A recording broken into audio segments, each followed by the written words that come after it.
Oke, jadi kan sekarang masyarakat banyak bertanya nih. Masyarakat ada yang bilang ini BPOM nggak hadir nih, kekisruan ini dibiarkan seperti itu aja gitu. Sebenarnya selain tugas BPOM itu yang berwenang untuk mereview, melakukan penindakan, apa saja sih yang sudah pernah dilakukan penindakan oleh BPOM yang Dr. Andreas ketahui, dan bagaimana cara mereka itu bekerja dalam hal melakukan penindakan terkait dengan produk yang memang produk ini membahayakan masyarakat.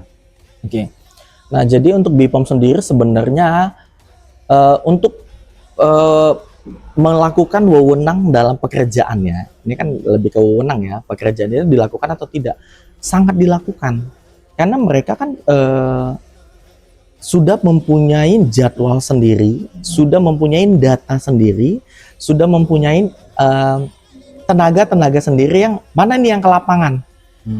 Bahkan sampai saat ini itu sudah ada namanya suara dari masyarakat ketika ingin melaporkan ke BPOM. Nah, misalnya nih, aku dalam satu produk ada kejanggalan, contoh, tinggal masuk aja ke WhatsApp-nya mereka, itu akan ditindaklanjut, gitu. Untuk kemudian setelah tindak lanjut dugaan kita ini kenapa si produknya, nanti dia akan mengumumkan di dalam media sosial resmi mereka dan situsnya, websitenya. Jadi kalau kita bilang BPOM ini tidak bekerja, sangat bekerja, karena banyak sekali sudah merek-merek yang ilegal, merek-merek yang memang tidak mengikuti prosedur, dirilis semuanya. Kalau ada yang bilang bahwasanya ini BPOM tidak bekerja, itu berarti dia itu tidak melihat fakta yang ada di dalam situs. Dia tidak sampai melihat di dalam informasi yang ada di sosial media resmi dari BPOM. Kita bisa lihat kok semuanya. Contoh, salah satu contoh, ada produk Tabita, itu produknya sangat berbahaya, isinya merkuri. Kemudian dirilis. Nah, untuk kemudian kembali lagi ke masyarakat. Apakah masyarakat mau tetap pakai, kita mau gimana? Nah, ya rasanya kalau kita sudah mengumumkan, ya harusnya masyarakat mengambil sikap untuk tidak membeli dan tidak menggunakan. Tapi ada yang memakai, kita kembali lagi ke masyarakatnya. Ya dia mau diracuni ya silakan. Dia memilih racun atau madu ya silakan. Apakah faktor harga juga mempengaruhi? Benar. Murah gitu kan, bisa. Ini berbahaya. Nah, gitu. Jadi lebih ke arah dia kalau di skincare ini harga dan kualitas. Ada harga, ada kualitas. Iya. Gitu ya. Kalau saya sendiri zaman dulu mengatakan kalau krim merkuri ini adalah krim apa ya? Krim dewa gitu. Krim dewa kenapa? Karena dia bisa mengatasi semua keinginan dari si wanita-wanita Indonesia ini, bahkan mungkin dari mancanegara suka dengan krim bermerkuri. Kenapa? Hasilnya nyata.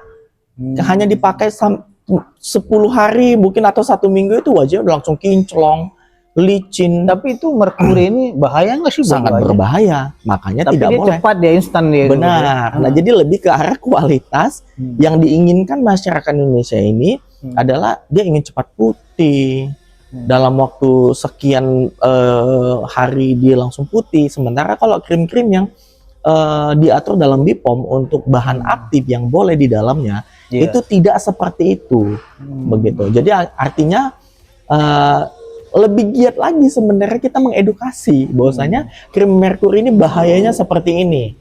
Nah, jangan sampai kulitmu itu rusak dengan permanen. Karena tidak bisa lagi, nggak ada obat. Jadi sesuatu yang instan itu sangat berbahaya. Sangat berbahaya, ya? Benar. Nah, memang dilihat, 15 hari contohnya 1 minggu, ini ada perubahan nih gitu. Benar. Tapi dampaknya itu, apakah itu di minggu depannya lagi atau di tahun yang akan datang? Nah, dampaknya seperti apa? Kalau untuk cerita tentang skincare, dampak ini kan tergantung dari si pemakai. Bagaimana dia cara memakainya, rutinitas dia seperti apa, itu bisa kita lihat dari faktor-faktor tersebut sampai dia terjadinya dampak yang tidak diinginkan. Gitu. Dan memang artinya merkuri ini atau hidroquinon yang disalahgunakan. Nah, kita harus paham juga ya, hidroquinon ini boleh, tapi tidak boleh untuk disalahgunakan. Karena hidroquinon adalah obat yang bisa dilakukan peresepan oleh dokter. Untuk kemudian ada oknum-oknum penjual skincare mencampurkan tersebut, mencampurkan hidroquinon untuk mendapatkan hasil dan kualitas suatu produk dia, gitu. Nah, jadi untuk dampak sendiri ada yang mungkin 1 bulan udah terlihat dampak, yang wajahnya jadi merah, iritasi, kemudian terjadinya flek, melasma, dan itu terjadi permanen, tidak bisa lagi diobatin bagaimanapun, mau di laser, injeksi, apapun Susah ya untuk perbaikan itu. memang tidak bisa. Mau dilakukan seperti apapun tidak bisa, jadi dia akan cacat permanen. Waduh, Begitu. ini seram juga kalau Benar. seperti itu cacat permanen. Nah, itu contoh kasus seperti itu sudah ada nggak yang terjadi? Sudah sangat banyak. Sudah sangat banyak. Sudah sekali. sangat banyak sekali. Itu biasanya tuh dari daerah-daerah. Mungkin dia tidak mendapatkan informasi. Nah, kalau dari kota-kota besar tuh biasanya sudah tidak lagi, karena dia sudah memahamin. Iya. Nah, artinya di sini sebenarnya kita, contoh nih saya nih, atau dokter-dokter lain nih, Iya. memberikan edukasi itu terus saja. Jadi kita mempromosikan bahwasanya satu produk ini jangan kau gunakan. Inilah dampaknya.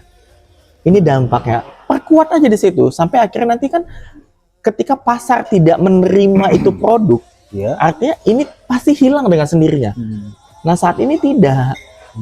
Jadi selalu kayak kompetitor-kompetitor ini menjelekkan, tapi menjelekkan produksi yang ilegal, Iya. tapi dengan tidak tepat. Kenapa? Karena dia menyandingkan dengan produk dia. Harusnya tidak seperti itu. Edukasi aja. Misalnya, oh ini tidak bagus, ini dampaknya begini-begini. Jangan disandingkan dengan produk dia. Kamu pakai ini. Nah, tidak seperti itu. Artinya masyarakat juga berpikir, gara-gara kau punya produk. Kan gitu pemikirannya. Jadi edukasi saja yang benar. Nah, jadi saran saya harusnya seperti itu kita sebagai dokter ataupun beauty influencer lainnya.